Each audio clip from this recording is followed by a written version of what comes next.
Rowdy Ricch speaks on the Meek Mills and Atlantic Records situation.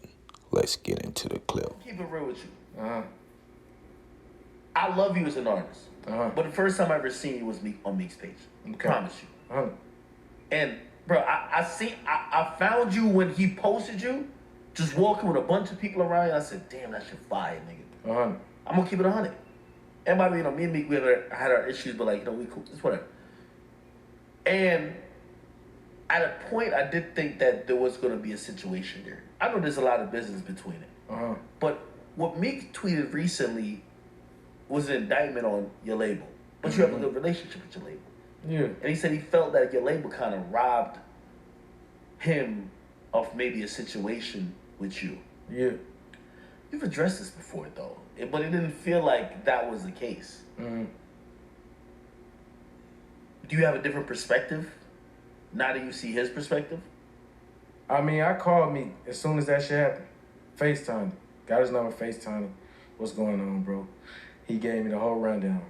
My only situation with him, he know this, so I can say whatever I want to say. One thing you're not going to ever hear me do, I'm a real nigga. I don't speak on shit with niggas. I explain this to him. Please, let's not speak on our business and situations if we can't even call each other on the phone. That's one thing that I don't do.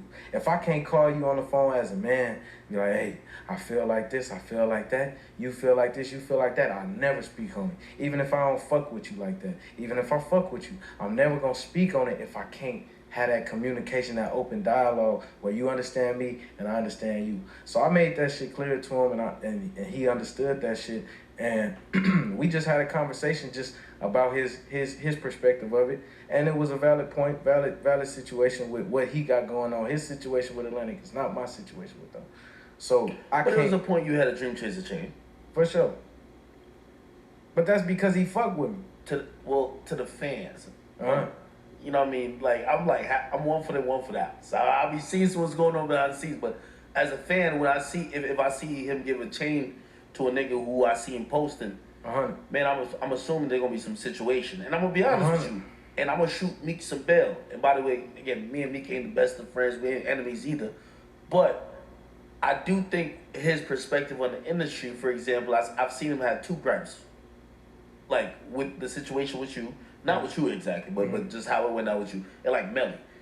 I felt like he tried to use his platform to introduce people to those artists, you and Melly, and then I felt like he thought that would result in him having some type of situation that never ended up happening. Okay. So I understand it. I'm gonna get it real clear. Look, So with me, you know, my situation with Atlantic was already solidified due to Nipsey Hussle walking me and Kiefer in the building.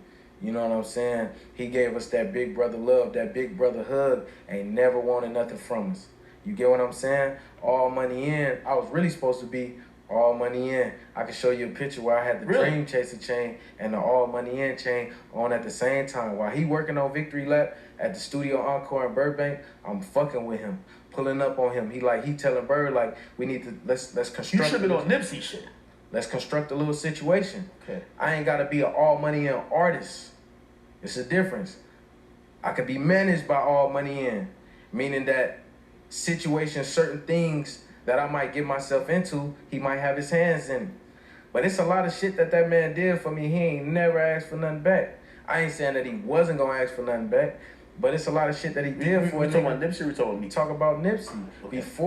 Before the Meek situation. You know what I'm saying? Like Nipsey took me to Powerhouse, had me performing in front of people that didn't even know nothing I put out. This was before Die Young, I think. I was doing Fuck It Up at Powerhouse. Niggas didn't know me like that. This was off the first mixtape.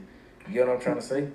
Are you so as a newer artist, right? Are you taking like all those experiences that Nip is probably helping you with? Are you taking it like, man, you know, we got some affiliations, you know, the streets or whatever. Like he's doing that on behalf of that, or are you thinking that, man, this is business and he helping me out? I mean both, because at the end of the day, you don't never want to plant a seed and the flower don't grow. You know what I mean? So it's like, shit, the nigga might have been doing this shit, but just from my perspective, he ain't never asked me for shit. You know what I'm saying? Yeah, situation. Yeah, but he was doing a lot of shit before he even asked me for any type of situation at all. It was never no intention behind it. Like, nigga, he had me on tour. Robin Hood, shout out Robin Hood. He had me on tour with Post Malone. Austin Rosen put the play together, but that was between them niggas. He put me on tour, on an arena tour, off of a mixtape, nigga. How you make that shit happen? That's Hustle, Hood, Austin Rosen. You feel me? That wasn't the other side of things. You know what I'm saying? Like, the other side of things definitely hyped me up, put me in the position. They fucked with me. You know what I'm saying? DC, they did what they were supposed to do. They fucked with me. And like I told Meek, I'm forever, nigga, whatever you need from me, you know it's always a green light. You feel me? But it's like...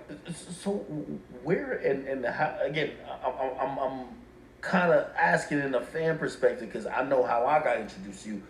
So where did that whole thing where, like, you know, I ain't gonna lie, I felt like you were about to be a Dream Chaser artist.